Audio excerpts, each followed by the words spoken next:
Após os eventos narrados anteriormente, um cargueiro que navegava em direção aos mares do norte encontrou em seu caminho um navio à vela, que estranhamente parecia abandonado.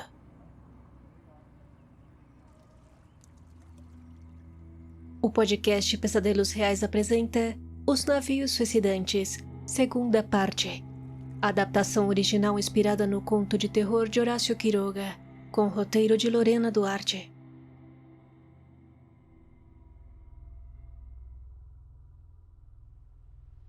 Seis marinheiros decidiram lançar um bote e explorar na intenção de encontrar alguns espólios, mas em vez disso, encontraram a bordo um silêncio de morte.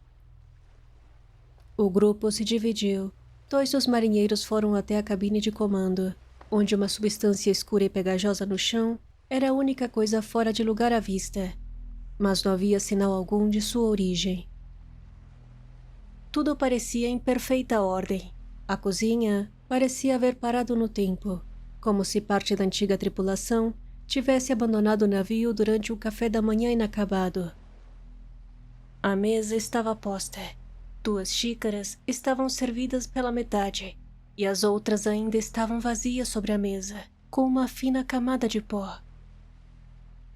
3 homens do grupo foram revisar onde ficavam os quartos, e com temor de serem surpreendidos, foram avançando devagar. Algumas redes haviam sido recolhidas. Havia algumas roupas dobradas sobre um móvel no corredor, e ao fundo havia um homem. O antigo tripulante estava sentado com as costas apoiadas na porta de uma cabine. Ele estava muito desidratado e balbuciava frases desconexas, no que parecia uma falha tentativa de mandá-los embora. O barco. Saiam do barco. Morte. Sono. Eles pularam no mar. Os novos tripulantes pensaram que eram apenas delírios, e apesar de que tentaram ajudá-lo, dando-lhe de beber um pouco de água, o homem não resistiu. O mais jovem dos marinheiros, um pouco afetado em ver um homem morrer na sua frente, olhou seus colegas e disse: "Por que toda uma tripulação pularia no mar? Será que algum monstro marinho os atacou?" Os outros 2 marinheiros se olharam e não conseguiram conter o riso.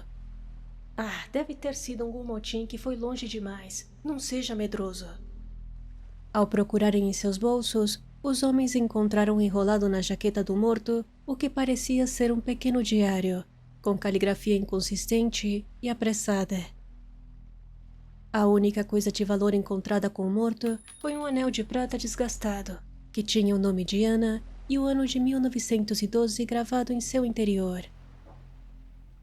Decepcionado, um dos homens mais velhos jogou o diário em um canto, e entre 2, carregaram o corpo até a borda, fizeram uma curta prece e o sepultaram no mar.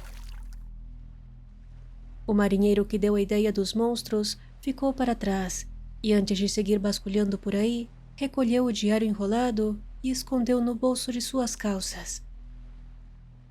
À noite, quando a poeira baixou e o novo grupo tinha assumido o controle do novo navio, o jovem marinheiro olhou para os lados e começou a ler discretamente os últimos registros do homem morto.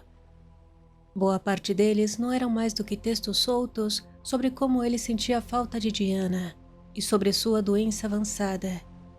Porém, nas últimas folhas, sua escrita tinha se tornado apressada, e conforme chegava ao final, ia ficando cada vez mais difícil e angustiante de ler. O que contarei a seguir são os últimos registros daquele marinheiro. 9 de agosto de 1914.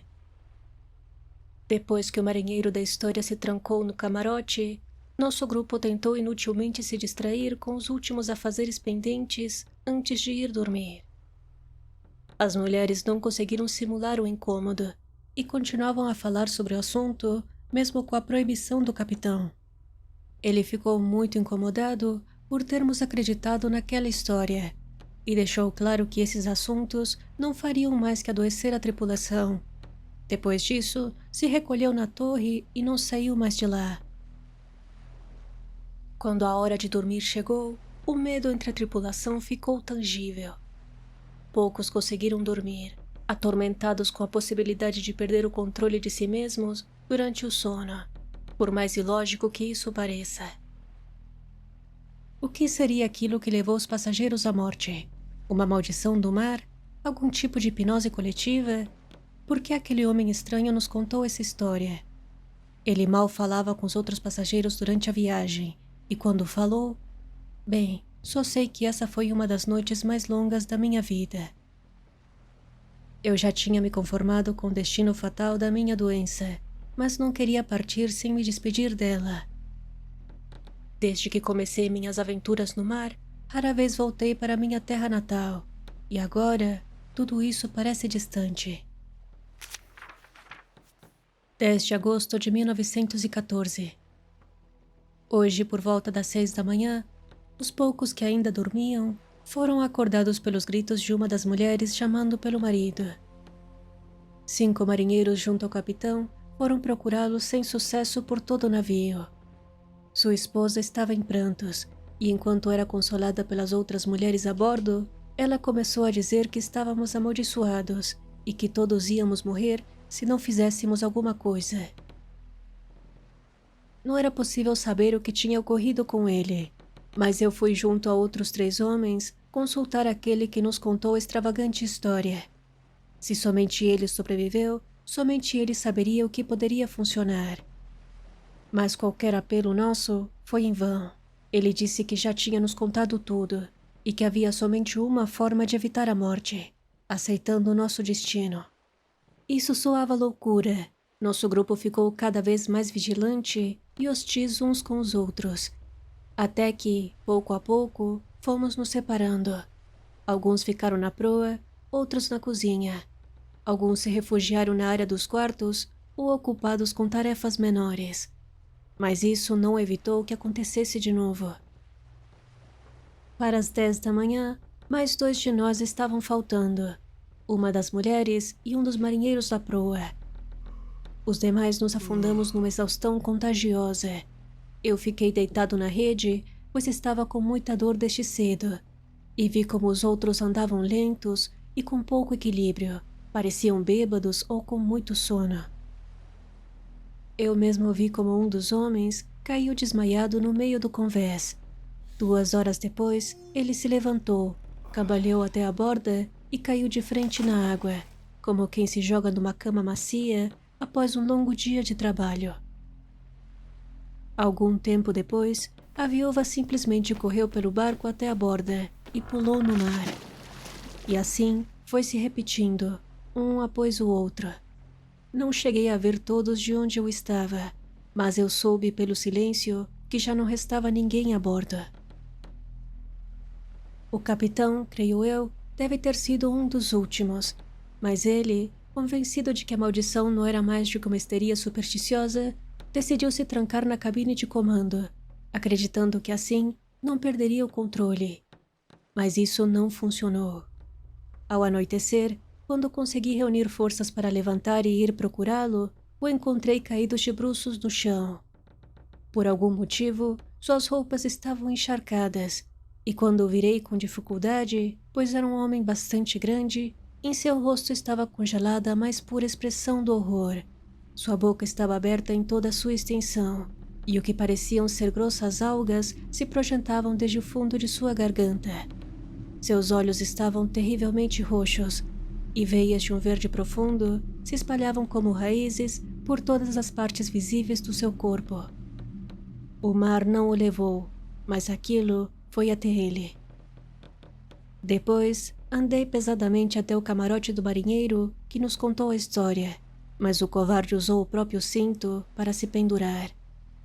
Eu fiquei completamente sozinha, então me sentei aqui, rendido do lado da porta. Todos lutaram contra um sentimento que parecia totalmente natural, sob um estado de exaustão quase sonâmbulo, como se seus corpos começassem a agir por conta própria, deixando de lado qualquer razão, qualquer lógica que evitasse esse impulso mortal. Eu estou esgotado. Quero acreditar que a doença vai me levar em breve. Já não me importa chegar vivo em casa. Algo dentro de mim sabe que isso não vai acontecer. Só espero que o que levou o capitão não venha me buscar. 14 de agosto de 1914.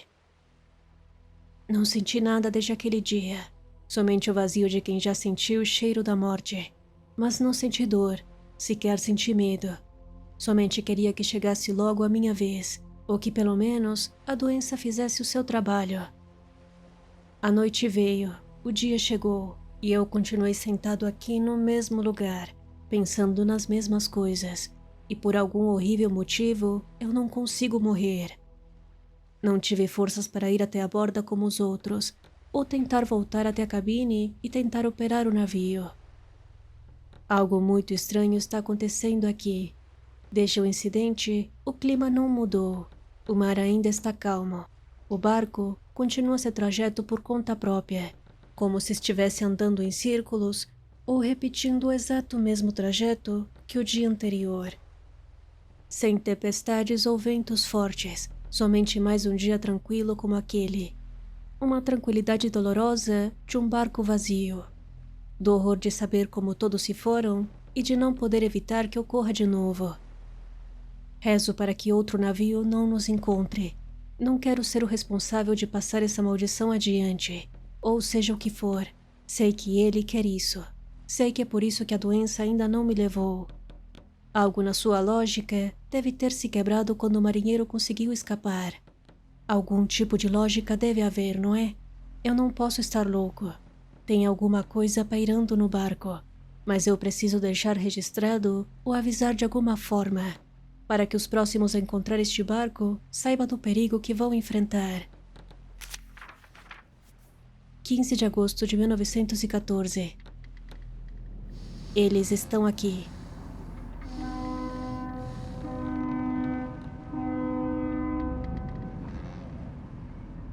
Vocês ouviram Os Navios Suicidantes, uma adaptação para o formato podcast inspirada no conto de terror de Horácio Quiroga, presente no livro Contos de Amor, de Loucura e de Morte, publicado em 1917. Muito obrigada por ouvir até aqui e até o próximo episódio.